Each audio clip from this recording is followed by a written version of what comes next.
entertaining when you fight. You're a guy that says, look, I want to just get rich or die trying.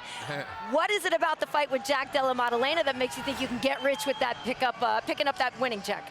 I like the way he strikes. I mean, everybody knows me. I love a good striking match. So overall, it could be another Wonder Boy night, but maybe with a few twists and turns here and there. You know, Kevin, I've watched your evolution since you've been coming up, man, and I got to say I'm proud of you. Thank you. And I see now that you got your own place, you got Suge with you full time. What does that mean to you to have your own place and to be doing things on your own now? It's pretty cool to have my own place. You know, it's very private, very closed off, so it's not a lot of people allowed to come in and out, so we don't have to worry about no outside eyes, and I truly trust my coaches that are there, so it works out smooth, and the teammates that I do have there, they're always there to push. Everybody has the same goal in mind, get better, a little percent every day. Everybody wants to make the money, so we're all with the same agreement. I like it. You seem to get really excited about some of the most dangerous guys in the world. Like you like the Stephen Wonderboy fight, you like the way that Jack strikes. What is it that excites you so much about a guy like Jack? Because it's going to be a tough fight, right? Like those are really hard guys to fight when you're long and rangy. Guys want to get on the inside. Yeah, on paper it should be, you know, a tough fight, but you know, it's like I feel like I was having a good time over there with Wonderboy until I broke my hand. I feel like the same thing with Jack. I understand how to strike. I understand how to cut a tree down a lot better when I got all my tools. But if I don't have all my tools, cutting that tree down does become a little bit harder. But somehow, some way, we find a will. We get it done, and even if I was to lose a tool this time, I picked up a lot more tools in the off time, so I figure I'd be okay. The tougher the opponent, the more I train, so that's good for me. Well, the thing is, you're on a 2-win streak, and the last time out, you submitted our coworker Michael Chiesa here. Is there anything that you can take away from this momentum? I know in the past you've had things go the other way, right, where you had a couple that didn't go your way. So does it do anything to your mentality to be on a winning streak? You know what? You lost me when you said your coworker, and then you said momentum. I thought you said taking his spot. So yeah, up here. And if it means beating the commentator, you get to be a commentator, then I appreciate my new job. Thank you very much. Well, listen, I'm chilling because I'm saying, like, I can't have you taking my job now, to chill out.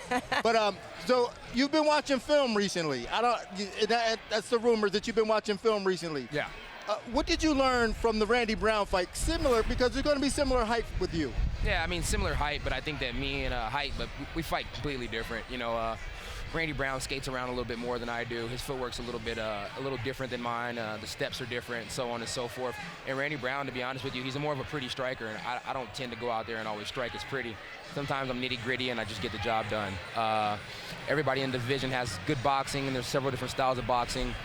So, you know, watching the Randy Brown fight and watching him, I see the ways that he was letting them inside, not using all of his tools the right way, and I hope that I can do a better job of using my tools at all times. And if not, I got a pretty tough chin, I'll be all right. What was the mental switch that you made in your last two fights? Because I think the biggest difference for me when I'm watching all your film, you're fighting tooth and nail for every single individual position, where at other times you were, because your jiu-jitsu was so dangerous and so good, you kind of, whatever, it's a takedown, I'll figure it out down here. But especially the Chiesa fight. Yeah. You fought tooth and nail to not give him what he wanted, and I think that was kind of the beginning of the end. What'd you have to make that switch? Like, how'd you have to do that? Well, like he said, you know, back to Dean, I got my own spot now. So whether I want to be or not, I am the leader there. Whether there's a lot of people there or just a few people there, I am the leader there, and I embrace that role. So being the leader is no longer saying that your wrestling is the start of my jiu-jitsu. Being the leader means I can dictate and I can determine where the fight goes at all times. So that means I just got to get better everywhere.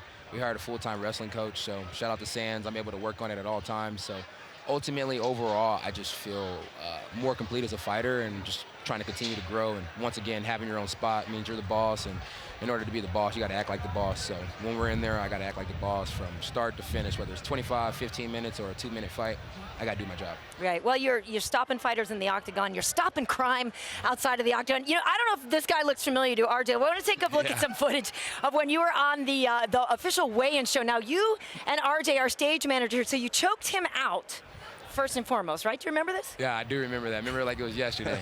So every time I see RJ, I just think we're doing a jiu-jitsu match all over again. Oh, here he comes. There he goes. Where's he at? Where's he at?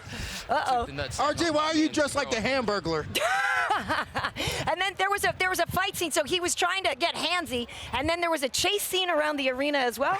I had to save Senko, although I think she could have saved herself. I don't think you want any smoke with Senko. Oh, that's good stuff. I love it. I love it. But, awesome. You know, it is fun, though, that, you know, You're known for your lighthearted spirit and the good times. But when does the switch get flipped? Is it during the walkout? Is it just during fight week? Because you're even jovial with us, but we know obviously the mean guy is in there. You know what? It just flips when it has to flip. You know, it's like kids gets to doing too many playing at school, and he comes home, and then all of a sudden the bad guy's there. But in the cage, they lock the door. I hear that clink, and I usually talk to my coach for a couple seconds, and when they say, "Are you ready to fight?" I look over and, you know, I'm ready to do what I do best. Now, I'm always concerned about you at fights, man, because on every card there's like you and somebody else that you're not fighting, that you have beef with. Yeah. Was that the case this week? No, it's been a very smooth week. I don't have problems with anybody out here. It's been a great card. They matched together beautifully. I seen Marvin Vettori at the PI, and he's 85. I'm 170. If I go back to 85, maybe I hate him again. But right now, I'm just handling business, you know. Nice. Before we let you get out of here, what's your favorite Mexican food to eat? Carne asada fries at all times. Light beans, light guac, and no pico. Let's so go. If you're making it for me, there you go, guys. Those Mexican French fries. I love it. Gotta have it. I love it. All right, you're one of a kind, Kevin. Thank you so much for Appreciate joining you us. guys. Best of luck in the co-main event. Thank you for watching ESPN on YouTube. For live streaming sports and premium content, subscribe to ESPN+.